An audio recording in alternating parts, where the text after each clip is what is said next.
নমস্কার, শুভঙ্কর কোয়েল ইউটিউব চ্যানেলের পক্ষ থেকে আপনাদের প্রত্যেককেই জানাই স্বাগত। ওবিসি কেসের লেটেস্ট ইনফরমেশন কী রয়েছে এই নিয়ে অনেকে জানতে চাইছেন। যদিও আমি আপনাদের বলেছিলাম 25 তারিখে একটা পোস্ট করেছিলাম, আর ভিডিও বানাইনি এই বিষয়ে, কারণ এই বিষয়টা নিয়ে মানুষ বলা যায় বীতশ্রদ্ধ, মানে দেখতে দেখতে ক্লান্ত হয়ে গেছে মানুষ যে কবে মিটবে ওবিসি কেস, কবে হবে কিছু। সেই জন্য ইচ্ছে করেই ভিডিও আমি বানাইনি, সেই দিন ইম্পর্টেন্ট আপডেটও কিছু দিইনি, জাস্ট একটা লেখা পোস্ট করে দিয়েছিলাম। তো এই বিষয়ে অনেকজন প্রশ্ন করছেন, তাই ছোট করে বলে দেবো আজকে। এবং তার সাথে সাথে এই ওবিসি সংক্রান্ত বিষয়ে নতুন নোটিফিকেশানগুলো আটকে রয়েছে, সেটাও চিন্তার বিষয়। এবং কয়েকটা নতুন রেজাল্ট আসতে চলেছে, নতুন বলতে মানে পুরনো পরীক্ষার রেজাল্ট। সেটা হচ্ছে WBCS 2023 mains, WBCS 2022 group CD ইত্যাদি, এইগুলো নিয়ে আলোচনা থাকবে। চলুন শুরু করা যাক। ভিডিও শুরু করার আগে একটা ছোট্ট ঘোষণা আপনাদের জন্য বন্ধুরা। টেক্সটবুকের নাম আশা করি প্রত্যেকে জানেন, ইন্ডিয়ার one of the top coaching institute, এবং সবথেকে ভালো, তারা বিখ্যাত, সবথেকে অ্যাফোর্ডেবল ফিসে তারা বেস্ট কোয়ালিটির মক টেস্ট কিন্তু প্রোভাইড করে থাকে। তো টেক্সটবুকের গ্র্যান্ড উৎসব সেল আসছে 29 থেকে 31 আগস্ট, এই সেলটা চলবে। এবং এখানে সাবস্ক্রিপশনের ওপরে কিন্তু একটা আপনাদের যে ফিস থাকে, সেটা ফিসটা কিন্তু একটা বিশাল ডিসকাউন্ট পাবেন আপনারা। এর সাথে সাথে আরও ইম্পর্টেন্ট যেটা, 29 তারিখ রাত 12টা থেকে 1টার মধ্যে যারা সাবস্ক্রিপশন নেবেন তাদেরকে স্পেশাল একটা অফার দেওয়া হচ্ছে। 1 বছরের সাবস্ক্রিপশনের সাথে কিন্তু আপনারা 2 বছরের সাবস্ক্রিপশন পাবেন যদি আপনি 29 তারিখ রাত 12টা থেকে 1টার মধ্যে সাবস্ক্রিপশন নেন। SUBI সুপোর্টটা ইউজ করলে এক্সট্রা 12% ডিসকাউন্ট পাবেন। যাদের ইন্টারেস্ট রয়েছে এই বিষয়ে ডেসক্রিপশনে লিঙ্ক দেওয়া আছে, চেক আউট করে নেবেন। এবার আসবো ফিরে ভিডিওর মূল আলোচনা টপিকে। প্রথমত ওবিসি কেস নিয়ে গতকাল আনন্দবাজারে একটা লেখা এসেছে, দেখেছেন আশা করি আপনারা। যে পিছল শুনানি, কলকাতা হাইকোর্টে পিছিয়ে গেল ওবিসি সংক্রান্ত মামলার শুনানি। আগামী মাসেই সুপ্রিম কোর্টে ওবিসি সংক্রান্ত 2টি মামলার শুনানির সম্ভাবনা রয়েছে, তাই এদিন শুনানি পিছিয়ে দেয় হাইকোর্টের প্রধান বিচারপতি তপব্রত চক্রবর্তীর নেতৃত্বাধীন ডিভিশন বেঞ্চ। কোর্ট জানিয়েছে নভেম্বর মাসে এই মামলা চূড়ান্ত শুনানি হবে, তার আগে সব পক্ষকে নিজেদের হলফনামা দিতে হবে। অর্থাৎ আপনারা জানেন সেপ্টেম্বর মাসে সুপ্রিম কোর্টে 2টো মামলার শুনানি রয়েছে ওবিসি সংক্রান্ত, এবং সেই জন্যই কলকাতা হাইকোর্টের মামলার শুনানিটা একটু পিছিয়ে গেছে। এবং এখানে আরেকটা জিনিসও উল্লেখ করেছে যে নভেম্বর মাসের দিকে এই মামলার হাইকোর্টে চূড়ান্ত শুনানির সম্ভাবনা রয়েছে, যে যদি সেটা নভেম্বর মাস পর্যন্ত গড়ায় তাহলে সেটা আমাদের ক্ষেত্রে খুব খারাপ খবরই হবে। এবার আমরা আসি সুপ্রিম কোর্টে এই বিষয়টা নিয়ে কী চলছে, কারণ সুপ্রিম কোর্ট অনেকগুলো স্টে ইত্যাদি দিয়েছেন, এবং সুপ্রিম কোর্টের মামলাটা এখানে বেশ গুরুত্বপূর্ণ এবং সবচেয়ে গুরুত্বপূর্ণ যেটা মনে হয়। তো এখানে যে বেঞ্চমার্ক সার্ভে সংক্রান্ত যে মামলাটা ছিল সেটা 9 তারিখ কিন্তু শুনানি রয়েছে, 9 সেপ্টেম্বর। আর যেটা মেইন মামলা সুপ্রিম কোর্টে ওবিসি সংক্রান্ত, সেটা 25 তারিখ শুনানি ছিল। আপনারা অনেকেই জানতে চাইছেন যে 25 তারিখ শুনানিতে কী হলো, সেটাও আমি অর্ডার কপি দেখিয়ে আপনাদের বলবো। এবং এর পরবর্তী ডেট কিন্তু 1 সেপ্টেম্বর দেওয়া হয়েছে। তো মাফ করবেন, তো হচ্ছে আপনাদের এই শুনানি সংক্রান্ত বিষয়টা আমি আপনাদের একটু অর্ডার কপি দেখিয়ে দিই। আপনারা অনেকে জানতে চাইছেন 25 তারিখ শুনানি আদৌ হয়েছিল কি না। হ্যাঁ, 25 তারিখ জাস্ট মেনশনিং টাইপের হয়েছিল, ডিটেল শুনানি হয়নি। এবং আপনারা যেটা জানেন যে 22 তারিখ কিন্তু honourable supreme court of India কিন্তু জানিয়ে দিয়েছিল যে ওবিসি সংক্রান্ত অন্যান্য যে মামলা রয়েছে, বেঞ্চমার্ক সার্ভে সংক্রান্ত মামলাটা এখানে টাইপ হয়নি, বাকি যে মামলাগুলো রয়েছে সেগুলো সব একসাথে করে যাতে 25 তারিখ শুনানি হয়।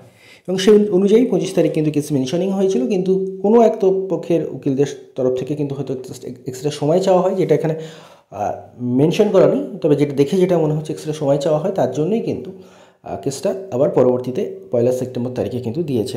আপনাদের আমি দেখাই যে কতগুলো কেস টাই আপ করা হয়েছে। দেখুন, মেন কেস তো state of West Bengal versus Amalchandra Das, তার সাথে সাথে দেখুন একের পর এক কেস, প্রচুর কেস টাই আপ করা হয়েছে, অর্থাৎ ওবিসি সংক্রান্ত প্রচুর কেস হয়েছিল। সেই সমস্ত কেসগুলোকে একসাথে নিয়ে শুনানি চলছে, যেটা একটা বেশ আশার খবর বলা যায়, যে সব কেসগুলো একসাথে নিয়ে শুনানি চলছে। দেখতে পাচ্ছেন কত কেসগুলো একসাথে নিয়ে শুনানি চলছে। এবং এই হচ্ছে অ্যাডভোকেটের লিস্টই মানে 1-1.5 পাতা করে এতজন অ্যাডভোকেট রয়েছেন এই কেসগুলোতে। তো সমস্ত কেসের শুনানি একসাথে চলছে। এবং দেখুন, কোর্ট আগের দিন মেনশন করেছেন, upon hearing the council the court made the following orders list on 1/9/2025। অর্থাৎ কাউন্সিল অর্থাৎ উকিলদের তরফ থেকেই কিন্তু বলা হয়েছিল হয়তো, এবং তার জন্য কিন্তু কোর্ট 1/9/2025 অর্থাৎ 1 সেপ্টেম্বর তারিখে এই মামলার পরবর্তী শুনানির ডেট রয়েছে। এবং আশা করব 1 সেপ্টেম্বর তারিখে ফ্রুটফুল কিছু আসবে এই বিষয়টা নিয়ে। অনেকে জানতে চাইছেন নতুন নোটিফিকেশানের কী ব্যাপার। দেখুন, এখানে না একটা বিরাট বাজে জিনিস হয়েছে, আমার যেটা মনে হয় বাজে জিনিস এই কারণে আমি বলছি, কারণ একসাথে ওবিসি কেসে আটকে ছিল অনেক কিছুই। সেটা জয়েন্টের রেজাল্ট আটকে ছিল, কলেজের অ্যাডমিশন আটকে ছিল, চাকরি পরীক্ষার নোটিফিকেশান আটকে ছিল।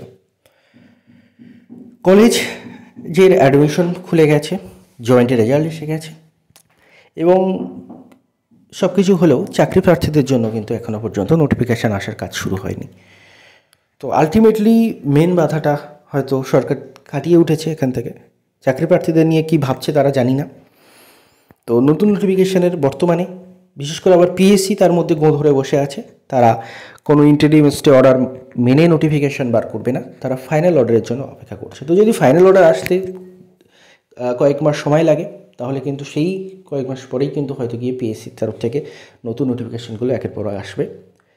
এবার আমাদের সেই জন্যেই তাকিয়ে থাকতে হবে ওবিসি কেসটার ওপর, যে ওবিসি কেসটা দ্রুত মিটছে কিনা। কারণ যে সমস্যাগুলো, যেগুলো সরকারের মেন গলার কাঁটা ছিল, জয়েন্টের রেজাল্ট আসছে না, কলেজে অ্যাডমিশন হচ্ছে না, সেই কাঁটাগুলো তারা কিন্তু উদ্ধার করে বেরিয়ে গেছে।